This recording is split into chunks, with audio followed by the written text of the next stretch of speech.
Hey everybody, it's Stormy Iris, and welcome back to more Okami. In the last episode, we learned more about the backstory here of Kamui and Lauchi Lake in this episode. Also, we were tasked with heading into Yosh Pet. This episode, we're going to be doing just that. Let's go. So, Yosh Pet is going to be something that you're going to learn to hate. And that is a big problem. Eastern Forest, the ancient people of Okami dubbed it Yosh Pet. It means consuming forest in their ancient language. They say the forest will swallow you up if you lose your way. Kai said she'd be waiting for us here whenever she is. But look who it is. Maya Matarasu. Ah, it's not that half-baked prophet again. What are you looking for now, Machete? I'm still looking for you-know-what. But this culture is making it difficult. Like we really care, pretty boy. If you're gonna be dogging our tracks like this, you better tell us who you really are. Who I really am? That's right. I mean, we already know that you're up to no good. Excuse me, wow, but I don't know what you were talking about. I'm just looking for a certain path. You can say I'm a seeker of the eternal heavens. Aha! Now I know why you keep babbling about a path to the heavens. You're planning a wolf murder. Then you'll take your obvious place in heaven. Huh? Look like I take it that I hit the nail on the head. That also explains why you keep turning up wherever we go. A path to the heavens? Bah! More like a highway to you-know-where. You misunderstand me, my little bouncing friend. The path to the heavens I seek is not a vulgar thing such as that. My path to the heavens, slumbers here in the land of Kamui. I seek a heavenly ark. Heavenly ark? That's right. In Kamui, there's a ship of iron locked in ice. I can sense it now. It is almost within my grasp. You know, you too know this, do you not, Matarasu? Hey, don't leave for all out of this. Well, I must have bid you adieu. No need for any prophecies this time. Au revoir. Yeah, you can still see that Easton's still a pain in the neck. So, no, I wanted to save. I've been waiting for you, Matarasu. Did you know that Yosh Pet means consuming forest? They said that those who lose their way can never escape. Even the monsters try to avoid the place as much as they can. Our tribe has long been entrusted with protecting this forest. That's why the entrance is sealed with the Owina crust. Recently, however, the forest power has been weakening, so it's hard to know what might be awaiting us inside. But if we can make it deep inside the forest, we'll come to a special place. It's a secret place that humans can never reach. I had something of a connection with the place when I was small. Gotta fix my pillow here. I have a pillow on the back of my chair to make it a little bit more comfortable to sit in. That's why I know the way. Right, Easton. There's a chance Lika might be there. We're all depending on you, Matarasu. Well, it's time to begin our expedition. Run as fast as you can. Are you ready to go? Yeah, I suppose. Let me warn you first. Do not underestimate this forest, okay? The tree pollen here has the power to confuse beasts. We Owina can't stay in here long. I doubt you can either. None of us want to get lost in the blizzard and die out here. So make sure you follow me and don't fall behind. Yeah, so I usually intend to speed this part up because, well, actually, this is a second attempted recording of this one episode. Because the first time I recorded this, it came out badly. And I just kept getting interrupted all over the place and things like that. So I normally would speed this up, but I kind of just want to talk here. Yosh Pet. I want to give my real thoughts on this area. I do not like this area. I think this is the one weak point of Kamui. I think Kamui is a really cool place, and I feel as if it didn't really get enough from this area because this is a really short area. Like, because when it's something like Nepal, northern Nepal, like Shinshu Field, the Orochi arc, that took about 21 episodes, about 22 videos, or 21 episodes if you don't count the actual story intro as an episode. If you just kind of as the story intro, yeah, you gotta wait for her to decide which way she wants it to go. It took 21 episodes, and then the Nine Tails arc took about 16 or 17 total oh, come on.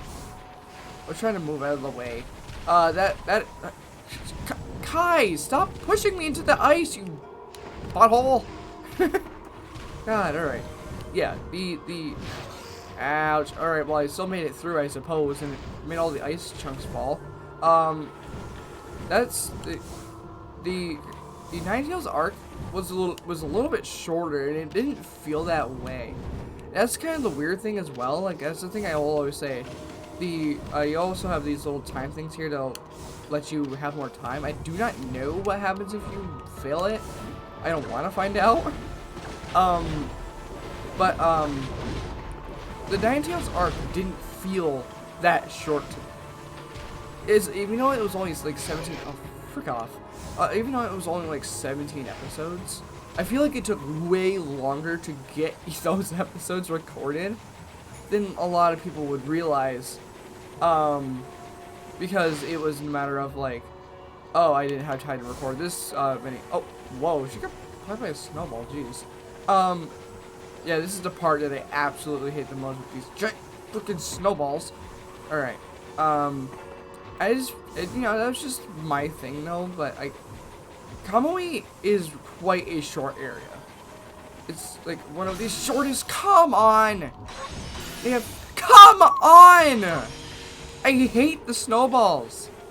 They have like direct trajectory towards you and it's stupid.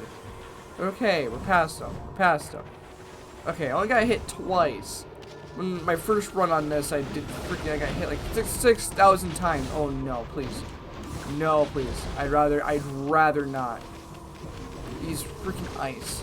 And if you get touched by any form of ice in this game, you are frozen. And it keeps you frozen. And it sucks. But I'm not doing too badly here. I would hopefully be wanting to do a little bit better, but I suppose I'm doing a live commentary, so this is probably the best I'm going to get. Even with trying to focus as well. When I was doing the first take on this, it didn't do too hot on that one either. I think there's one more area in the game. Or one more area in this area. No! Wow. We got through that pretty quickly, actually. Not too bad. Kamui really isn't that long. Because by the time... We still have quite a bit to go.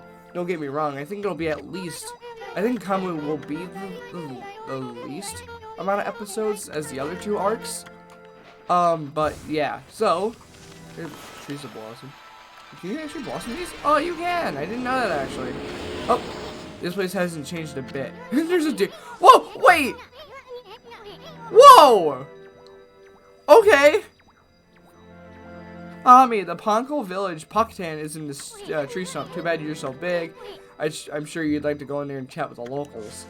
And Easton's unlucky day because...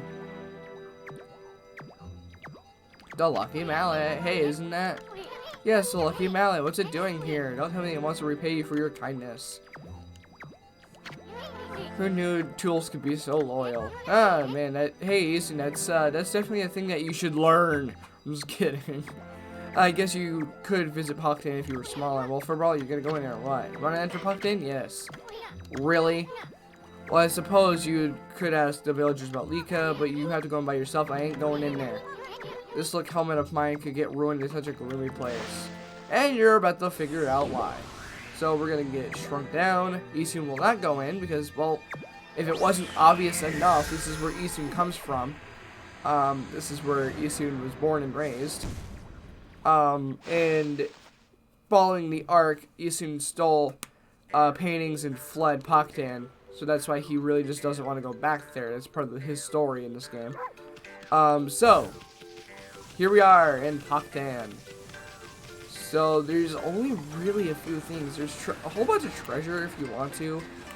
You can definitely tell something immediately that I am definitely behind on a lot of stuff. Like, I believe in the last episode, I had 200 sword of praise, and I'm down to 90.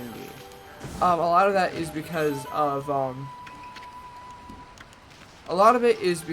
I had to restart the game at a certain checkpoint just to be able to get back to this certain point, so that I could re-record this episode because of how bad the last one turned out. Let's talk to you. Wow, we don't usually get animals here. The trees in this forest give off a strange pollen. Most animals and monsters stay away because they don't like it. We're lucky because it's kept our village safe over the years. Excuse me, it's early morning. There have been more monsters on the prowl lately, though. They're starting to come deeper and deeper into the forest. You're a bit small for a wolf and have some strange markings, but you don't seem to be a bad wolf, which is all that counts. Yeah, a lot of these villagers will recognize you for who you are. So definitely a really cool thing. Huh? You're a bit small for a wolf, aren't you? And it looks like you're wearing some kind of strange makeup. You're the first visitor in this village who isn't a Ponko. My name's Maya. Pleased to meet you. And we get to meet... This is repetitive. Ponko girl Maya. You know, there was a lost child in the forest the other day. She wandered even deeper into the forest and disappeared through the spirit gate, looking almost possessed. After again, the spirit gate is a relic that lies deeper inside the forest. It is a strange gate that takes you to another place in another time. But people say that opening the gate only invites misfortune. We Ponkles always make sure we steer well clear of it. And when I saw the girl wandering deeper into the forest, I decided to follow her because I was worried about her. I saw the gate open the moment she stood before it, and it was like she had been swallowed up. Do you think I should tell the elder about this, Wolfie? So, the strange little girl most likely is Lika, and it said that she was swallowed up. Probably not a good thing, so we definitely need to go tell the elder. Oh, ouch. My face, my beautiful face. I think I'm actually going the wrong way. Oh, jeez. Wow, okay. Alright, it can get a little bit confusing to walk through here, but come up here and hold it right there. Are you some kind of wolf? You can't be an ordinary wolf if you got into Hawkdan like this. We demand that you introduce yourself. Amaterasu. That's weird, we can usually understand animals. I have no idea what's going on inside this wolf's head. But this strange makeup and divine instrument looks so... I have a feeling I've seen them somewhere before, too. Good answer again. Oh, hold it right there. I remember where I recognize you from. You look just like the wolf in the scroll at old Ishaku's house. Does that mean you're a friend of our chief Ishaku? Mark. I thought so. Then I suppose we better let you in. This is the home of Ishaku, chief of the Ponkles. He is resting inside at the moment. Please go on in. He's old and has become quite weak. His eyes are particularly bad, so keep that in mind. Make sure you don't give him any trouble. Alright, let's enter. I recognize that smell. Oh, that's something I wouldn't want to hear as soon as I enter an old person's house. Who's there? Bark. No, it can't be. But I know that bark anywhere. You must be Ami? Bark. Ami, it is you. When you departed this world after that brutal battle, I never imagined I would see you again. My eyes have started to fail me in my old age, but I can sense it. I can sense the tears you're trying to hide too. Come on. Yes, go ahead. Go ahead and ignore me. It's the Ami I know. I don't know how you managed to make yourself so small. But that rudeness of yours leaves me in no doubt of who you are. I can talk, huh? I am no longer the young boy you remember me as Ami. I've grown to become the leader of the Hawkdan. Yes, and the legendary swordsman Ishaku. Redundant introductions.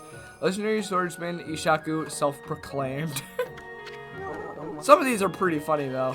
Like the Easton times 1,000 one, that was pretty funny. Ishaku, legendary swordsman, self-proclaimed. I've gone up in the world since we last met, wouldn't you say? You can give me that look, but I know you're impressed.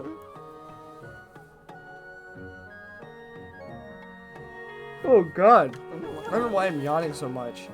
I'm sensing something about you that worries me. Your divine powers have weakened considerably. I assume you haven't retrieved all 13 of them yet, have you? Things have certainly changed since we last fought together. People no longer have faith in the gods like they used to. So I suppose it's only to be expected that you're weaker now. It's sad to see you without your old strength. But let me tell you straight, Ami, in your current state, you can't possibly fight off the powers of darkness. Yeah, I'm just about as interested as you are, Ami. So tell me, don't you have a companion traveling you with this time?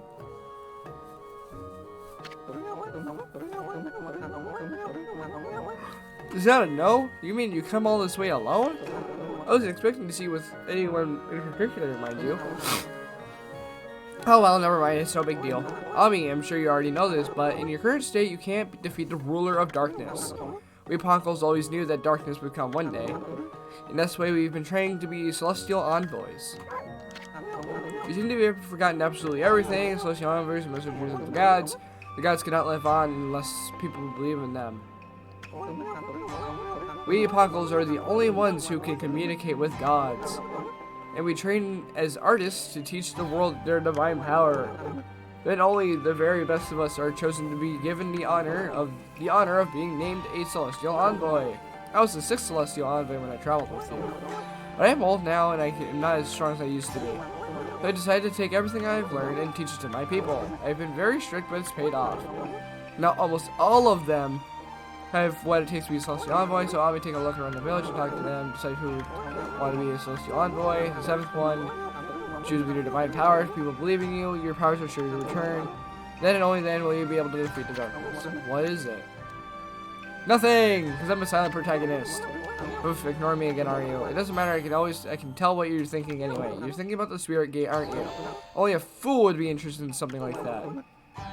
That loathsome gate invites misfortune, I tell you. If you open it, you'll be engulfed in a vile, sinister air. There's no reason in the world you'd ever need to open it.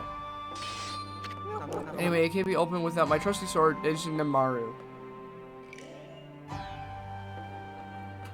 Ejinamaru, never mind that. How's your search for a celestial envoy going? It must be hard to choose with all the talent here.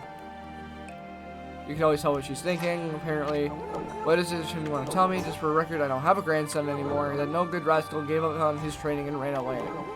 With one of my treasured paintings. He's no longer a grandson of mine, and I washed my hands of him. So, like I was saying, Easton took Ishaku's paintings and then ran off. Because he didn't want to have to become a celestial envoy. So, with that, there's one other thing we need to do here, because we've already talked to the people we need to in order to progress the story, which is, oh, really, come on. Come on, there we go. Oh, come on! I did that perfectly. Oh, cool. I landed on it anyway, cool. There's a place that we need to go to. One last little thing before we head out. Or probably before we end the episode. One of the two. We want to come up here. Because, coming here, and look at your white fur and all those strange red markings. If I'm not mistaken, you're a Matarasu. Bark. Silent bark. There's no mistaking it. Ishaku said you left the land of the living long ago, but here you are. Whatever have you been doing all this time?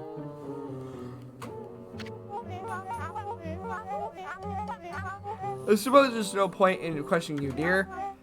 Now that I think I can hazard a guess why you're here, I don't doubt want to make you a seal like I did 100 years ago. My seal crafting is unrivaled. I suppose you remember that, eh? This is Seal Craftsman Mrs. Seal. Well, I'd gladly make you one, of course, but I can't give you a big discount because you're a god. The best I can offer you, 999 yen. That's as low as I can go. I'd say it's a real bargain. Yeah, I'll put roleplay. That's the spirit. Very well. I'll make you the finest seal around for free, naturally. Amaterasu. Why do you look so surprised? You should know I wouldn't dream of taking your money. But I shouldn't have teased you like that. But this is the most important thing I've had in 100 years. So use your brush and paint a thing, paint your name, whatever. So we gotta paint a design. So, like anything else, I'm going to do something really cool. And because I'm doing this for YouTube, I'll make my YouTube design, my YouTube logo. That will never change, and the eye seems very long. So this is your artistic fire. Describable heat, use this design. Yes. I could totally make the 3D logo if I wanted to, but it actually limits you in how much you can actually draw. Now that you have your own thing to go with, just when you about Destiny, I'll be on your way. So as soon as you leave, maybe the loading screen won't work, and you're basically going to be stuck here, and you are not able to go back in. So make sure you definitely do get the design that you so choose. So, I think with that, I think we're gonna end things off here, alright? So, next time on Okami, we are gonna be heading to the Spirit Gate. You see, oh, Jiminy Christmas. Can this be saved? Can I save myself here? Looking like a fat no. Yeah, looking like a fat no. Well, this is a problem. Yeah, this is gonna be a fat no. I'm not gonna be able to save myself from this one. I've brought this upon myself. I've brought this amongst myself. Yep. Yay! Yay, I get to take damage. Alright, so, enough of that weird outro. I think next time on Okami HD, we're gonna be heading off outside of Hawkdan and seeing where we can find the Spirit Gate, alright? We'll see you guys then.